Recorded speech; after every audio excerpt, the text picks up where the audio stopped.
What's going on, friends and fans? Ryan Dohrn here, your friendly neighborhood sales coach, and we're answering your listener questions sent in to ryan@ryandohrn.com. We get a lot of questions, friends, and do my very best to either reply back to you or answer them right here on the podcast and on the video blog as well. All right, first question comes from Debbie out in California. Hey, Debbie, thanks for your question. Hey, Ryan, quick question for you. Just not getting along with my new sales manager. They are significantly younger than me. Not sure exactly what I should do. Any advice is appreciated.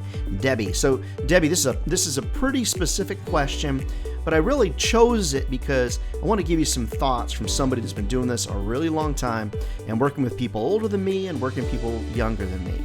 Don't give up. Now, there's always circumstances where after everything you've tried, it just doesn't work out.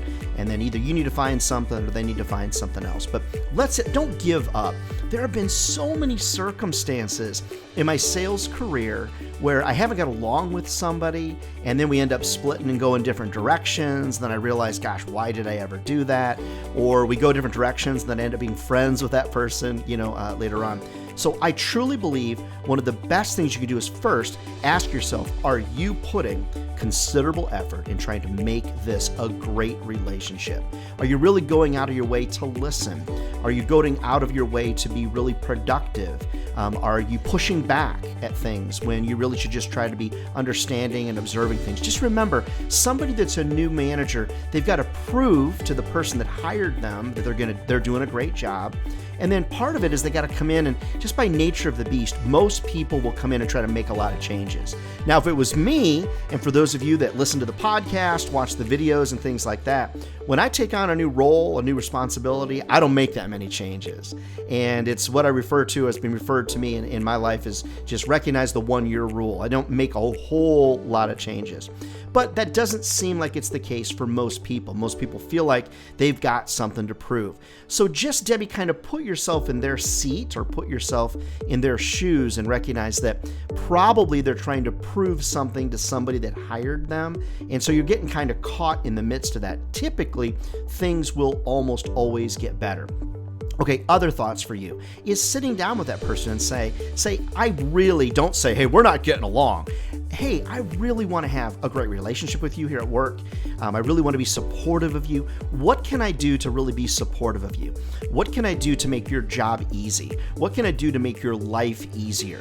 The other thing is just kind of humbling yourself and saying, I feel like, I just really want this to be a great working relationship. Have I done anything wrong? What can I do better? What can you use help on? What could I improve? What could I do to be if you could paint a picture of the perfect employee, okay, what does that look like?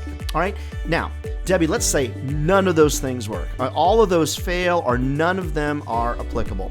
At a certain point, you may need to go to that person's boss and say, I've tried it all. And then list all the things that you've tried to do to make it work. Don't just quit to quit. And I'm not saying you're doing that, Debbie. Don't just quit to quit. Make sure you've exhausted every resource possible.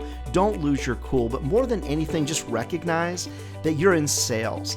And people that are in sales, we've got a common bond. A lot of times we're A personalities. A lot of times we're never going to be besties. But you don't have to be somebody's bestie to be really effective at work. Debbie, I recognize that sometimes these situations can be difficult, but hopefully some of that advice will help you stick around and keep this job rocking forward. I guarantee you, or I hope to guarantee you, that it'll end up being a great relationship with your new sales manager.